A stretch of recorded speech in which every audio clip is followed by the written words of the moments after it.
Focus with Farr, a discussion of national issues that matter to the Central Coast, with 20th District Congressman Sam Farr. Hello, welcome to another edition of Focus with Farr. Today we're going to talk about fixing our broken immigration system. It's one of the biggest issues facing our country and certainly our Congress. There are a few places where this issue is more important than on the Central Coast of California. Republicans in Congress have refused to address the problem. So last year, the president took action. Now Republicans are trying to block it every chance they get. To help us understand all this are two of the brightest people in Congress who know this issue, and I invited them to be on our program today. First is our neighbor to the north, Congresswoman Lofgren, who's a former county supervisor, and Congressman Gutierrez from Chicago. And I want to thank you for both for being on our program. Thanks, Sam. Congressman Lofgren is our neighbor and obviously understands these problems. You're also the granddaughter of immigrants. You have been on the immigration task force, and you're an immigration attorney. You're a former professor of immigration law, and now you're the top Democrat on the Judiciary Subcommittee on Immigration. Right. So you are really the key person, and I really appreciate you coming on the program. Luis Gutierrez and I go back to almost starting together a little bit. He's a couple of weeks before me, and he's been fighting for immigration reform since the day I met you. You were elected to Congress in 1992. Yes, sir. You've been just dogged at this. And you also serve on the Judiciary Committee on Immigration. Yes, I do. And you're chair of the Immigration Task Force on our Congressional Hispanic Caucus. You played a key role in convincing President Obama to use executive authorities to address our broken system. So I want to thank you for coming on the program. I mean, let's start sort of back when we under President Bush or President Reagan. It was President Bush was the first amnesty program that allowed. Actually, it was Reagan. Explain what happened then. Well, there was the so-called Reagan amnesty, 1986, when Congress passed a bill to provide that a subset of undocumented immigrants could register and get right with the law. The interesting thing is, at the time, Congress excluded the dependents of the people that they were going to allow to get their green cards. So it was only the working parents that could... That's correct. And so what President and they were undocumented and without yes. papers, and then they got permission to get the green card. Well, what they did, but the spouses and children did not. And so what Reagan did and his successor was to go ahead and give deferred action to the spouses and children and work permits to the spouses, just as President Obama is doing today. It's kind of an interesting historical note there. So the Republican president started it, and the Democratic president is doing the same thing. But even better, here's what I've learned from Zoe. I'm a good student. She's a great teacher. And people are lucky to have her, and lucky to have you too, Sam. So what Zoe's taught me is that it's even better than that. Because the Congress explicitly said it's only this worker and not their dependent. The Congress said, they were clear. It wasn't like, oh, oversight. They said, no, you don't get included. And the president signed that law. The Family Fairness Act. He said, well, great Congress, but I'm doing this anyhow. Right. So the president, Reagan said, in spite of this clear intent of the law, right, I'm still not going to deport those dependent children. Because, the president has the authority. The president has the authority. So the president, nobody said you can't do this, President Obama, right? They haven't done anything. They've done zero. They've left it. And the president said, hey, what am I going to do with 5 million American citizen children whose parents are undocumented, who are ready to go through a background check, that is, submit to a criminal background check, and just so that your viewers are clear, at the expense of the immigrant. They provide their fingerprints. They go to a criminal background check. If it comes back clear, you know what they get, Sam? They get a work permit.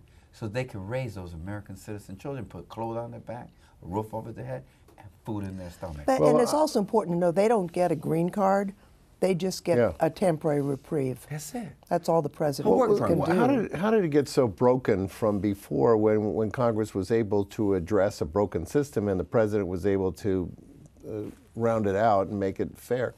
And then why has it gotten, since we've done it and sort of worked, why has it spiraled down to this where we can't get anything done now? Well, it's interesting because after Reagan took that family fairness action and George Bush followed up, the Congress itself adjusted the law and followed the lead of the president. Of course, now instead of doing that, the current Congress is suing. Suing the president for the actions that he's taken. Right. Suing the president so that 5 million people can't go pay for a criminal background check. The president's invited 5 million people who aren't under color of law, who aren't documented. He said, you want to come forward? Come forward. I want you to go to a criminal background Luis, you've check. been in my district when you went out and worked with the United Farm Workers on a rally in Salinas. That's my district. And what we probably have is more undocumented farm workers than any other congressional district in the United States. Two things I learned. Because the agriculture we do is still very labor intensive. It's not mechanized like the corn and wheat industry. This is lettuce and spinach and cauliflower and all those things that require a lot of labor to plant and to care for and to harvest and to pack and ship. So it is a huge workforce. You know, the growers are paying them good wages. Yeah. They have insurance and benefits. They have actually savings programs. I mean, there is a lot of really good stuff going on. The problem is, and as you said, their kids who were born here are American citizens, but the parents, and if they get deported, what do? You have this issue. The kids go into foster care. The kids either go in foster home, have to stay with another family, or got to go back to wherever. Well, it's worse than you might guess, Sam, because not only have we failed to act in a positive sense, we've been on the Judiciary Committee this last 2 weeks doing bills to make it worse. One of the things that was passed out of the committee on a strict party line vote, all the Republicans voted yes, all the Democrats voted no, was something called mandatory E-Verify.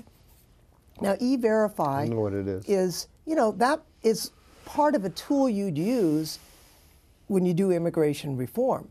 But if you use E-Verify now in those farms in Salinas, what you'll find out is that 70 or 80% of the farm workers are undocumented. Well, we already know that. Who are you going to get to pick those crops? Well, that's right, and that's why your agriculture is very much against this mandatory E-Verify. They want it, if it's part of a big solution, that's all right. It would help them, actually. That's correct. But if it's not part of a solution, it's, as you very punitive and would wipe out our labor force. That's right. You know, so recently invited me out to San Jose, just north of you. And I remember seeing this beautiful truck, organic garlic, this beautiful garlic painted on the truck. Big deal, right? Brand name garlic. I never thought of it quite that way. You know who I met? Gilroy's the garlic capital of the world. When I went to your district, women who wear long dresses over their knees because they spend hour after hour. People think garlic, and they forget that a woman has on her knees to get out of the dirt to the point where her knees become deformed. She's so embarrassed of that, number one.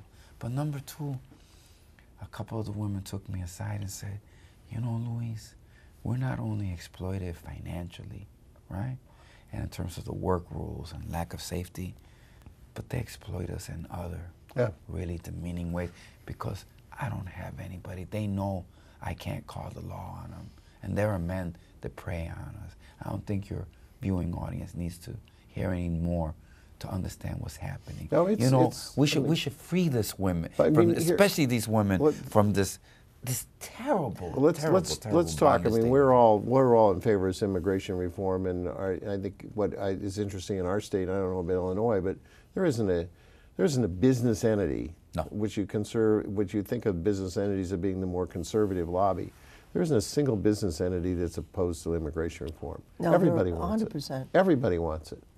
because it's going to solve a lot of these problems. Sure. The question here, in where we are in Congress, is why we can't get this done when it's been done before in both legislation and by executive order. And it seems like I'll tell you, we get at the close risk to of the... sounding partisan, Sam, it's a Republican problem. I mean, and Why there's is just it no their other way problem? to say Why it. is it their problem? Because they will only adjust. Take the bill last Congress, for example. Passed the Senate.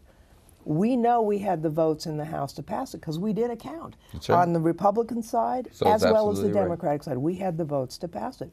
The Speaker would not put it on the floor for a vote. Why? There is a component of his party that are so anti-immigrant that would cause him political problems. So he, in my judgment, obviously it's just my opinion, I think he put his own political position ahead of the interests of the country in getting a reform bill done. We could have had this behind us.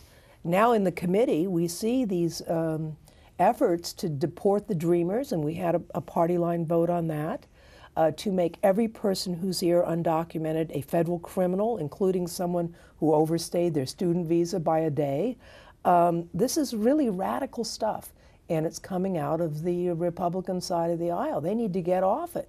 And they use it politically because, Sam, you know, there are 11 million undocumented workers. Clearly 5 million of them never crossed that border. Yeah. Now, when they talk about the border, I mean, if you were a foreigner and you came here, like, you know, you got here and you put on the TV, you say, well, they got a illegal immigrant problem in the United States, and it's Mexican, and it all crosses that border. Yeah. But that's not true. The border's LAX. The Yeah. border's JFK. Yeah. We have lots of borders. San Francisco International Airport. Zoe and I want to make sure we secure all those borders. They only want to talk about one border, and I'll leave it up to the imagination of your viewers why they only want to talk about one border. When we know that the poorness, that we're porous, because there are many points of entry that we need to secure. Well, and the estimate is that 40% of the undocumented overstayed their visa. I mean, they came through an airport, they came from Asia, they came from Europe. Came on a tourist visa or a student visa and didn't leave. Now, And we need to fix that. Yeah. We're not saying we don't need to fix that. All we're saying is if you shut down the border tomorrow, not one more, millions would still come undocumented to the United States. Exactly what those visas. And the sad thing is, Sam, we really should have a thorough way to control who's coming in and keep track of who's leaving, so that, you know, that's not a fight. And the great thing about the bill that came out of the Senate, not a perfect bill, but it actually would have allowed us to do that, and instead we have the status quo.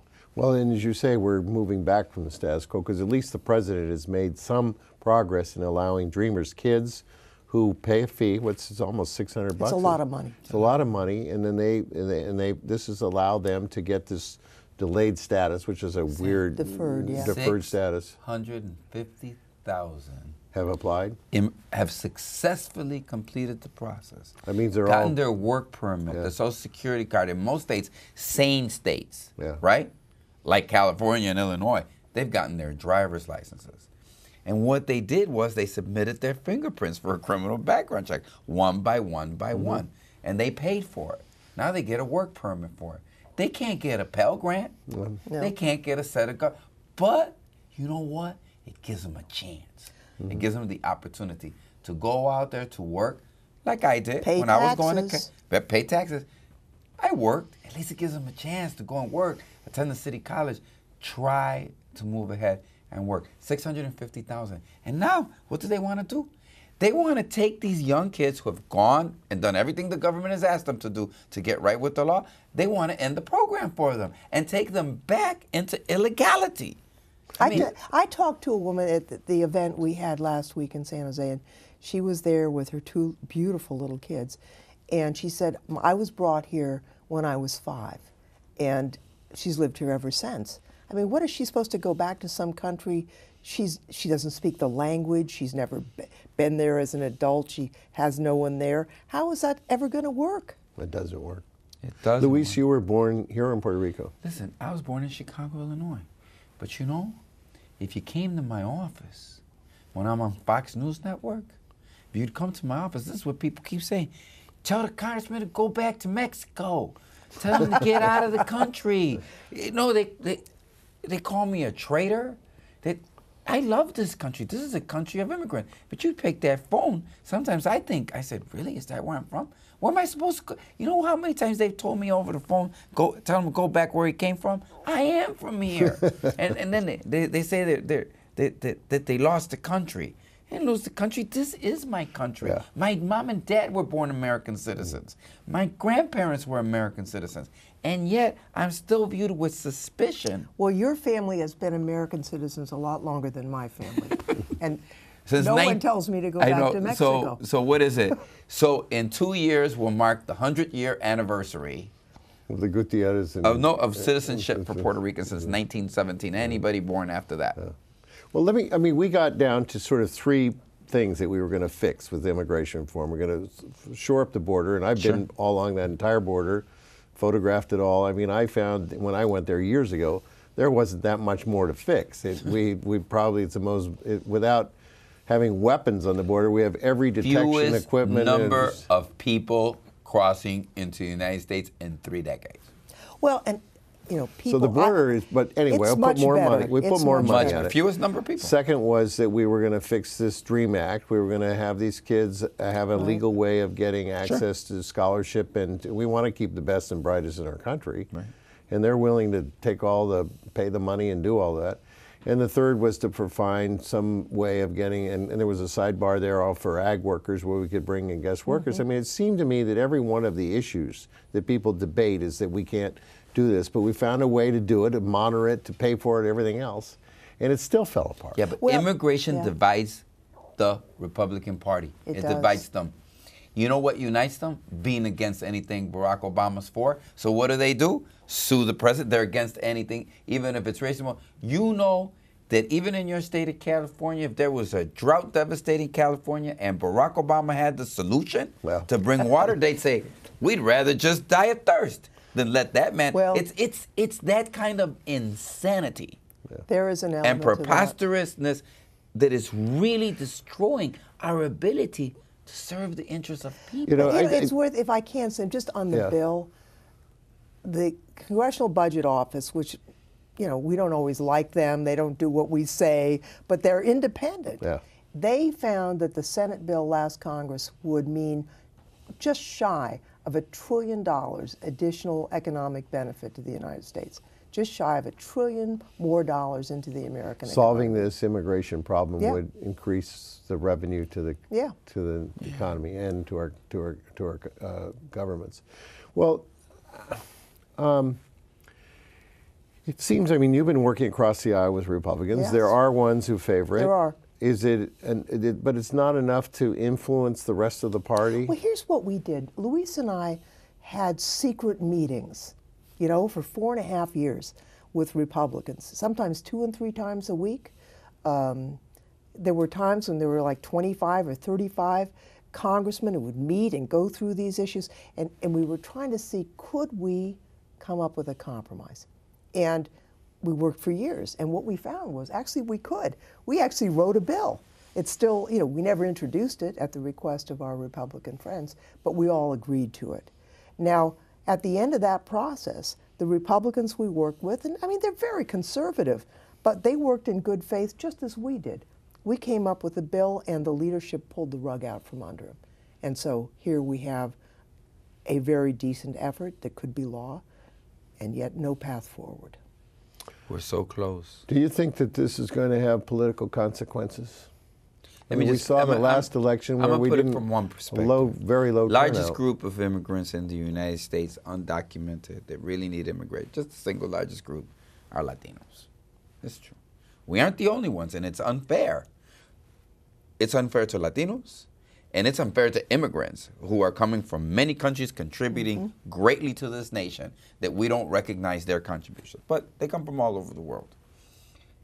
1 million Latinos turn 18 every year. And I can see, Sam, you're American asking. Citizen Latinos. I said, Sam's like looking at me and said, how many are American citizens? Because that's what the viewer is.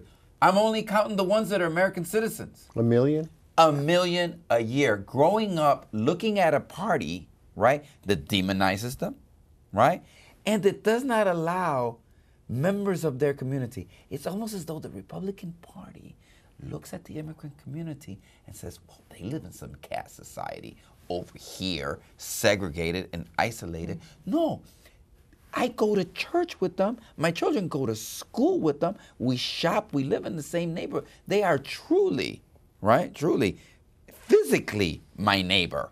Not just in the biblical sense to love thy neighbor and mean to love everyone that surrounds you.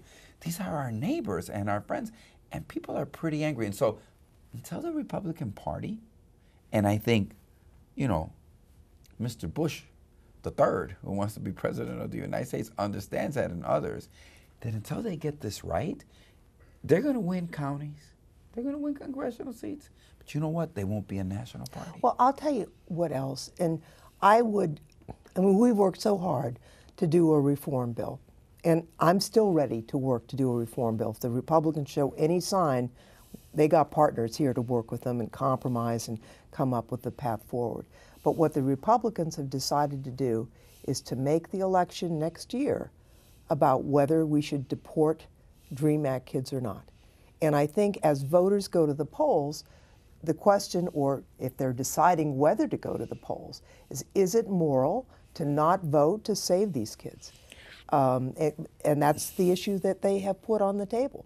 That's such a high risk and seems to me so anti-American that I can't imagine that our country would endorse those policies. Well, that's what they voted to do. I want to make sure.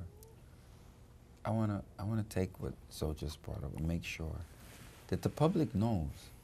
Zoe and I, we sit there and we are ready to understand their point of view, and we're ready to work incrementally on this. And they know it. We made a lot of compromises. I'm ready to go to you, Sam, and say, Sam, for the good of the immigrant community, for the good of our economy, for the good of our economic security, this is their proposal. I think it heads in the right direction. It may not reflect all of your value set and all of mine and all, but you know what? It puts us in the right direction. I'm ready to, I don't want a Democratic bill. I want an American bill. Well, I'd like a Democratic bill, but I'm willing to compromise and to get something practical, piece by piece if necessary. For the I want to say the same. I wanted to, but they're in charge. Yeah.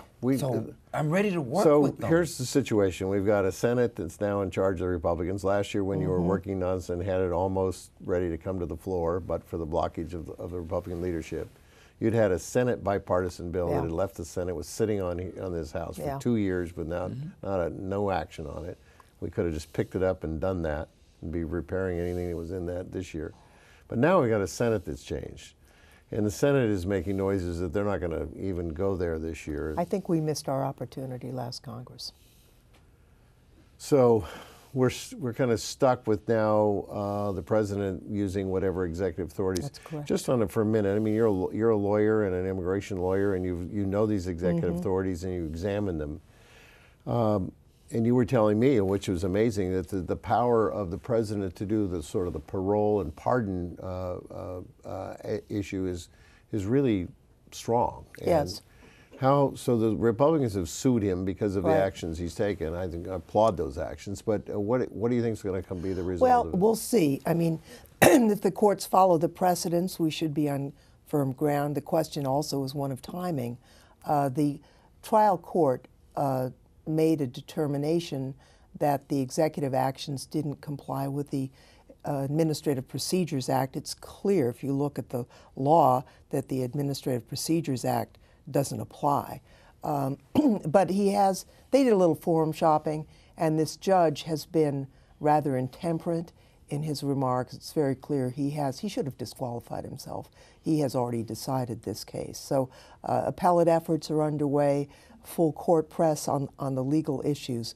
But there's no question that if the precedents are followed, I mean, in the law, in the Homeland Security Act, we task the Secretary of Homeland Security to set the priorities for removal, which is exactly what he did. So this is firm in statute, it's firm in case law, it's firm in the historical precedents.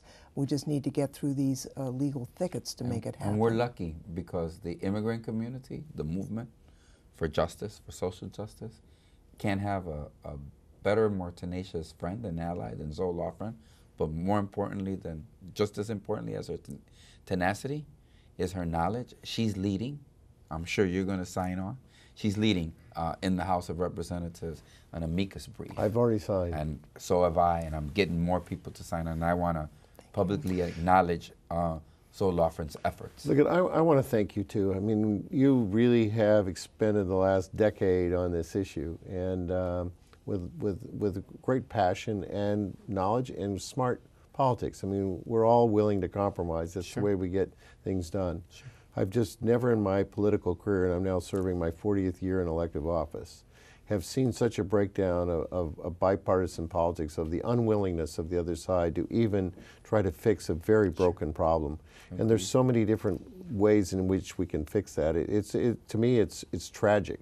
It's not even politics by crisis, because we certainly are in a crisis. And if we were interested in solving that crisis, we would do something about it. But keep at it, because the American people, and I know I go home on every weekend and talk to people, and this is the most burning issue in the United States. And I hope that in the near future we can see a change, and keep at it. But well, we're on the right side of history. The American people agree with us, and eventually we'll prevail because of that. Sam, thank you. Thank you for your leadership, and thank you for your support, and thank you for your solidarity. When I'm on the House floor, you say I lead on this thing, but I have wonderful friends like you and allies like you, and I want to publicly express. Mil gracias. Gracias para la visita. Thank you. Thank you very Sam. much. Thank you for for the a great visit. leader Really on this. appreciate it. Thank you.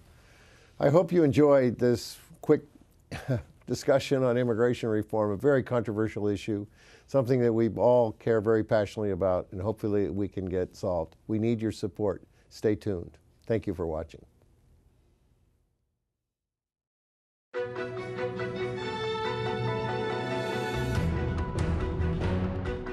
Learn more about Sam Farr's work in Congress, or share your views at farr.house.gov, or follow him on Facebook or Twitter.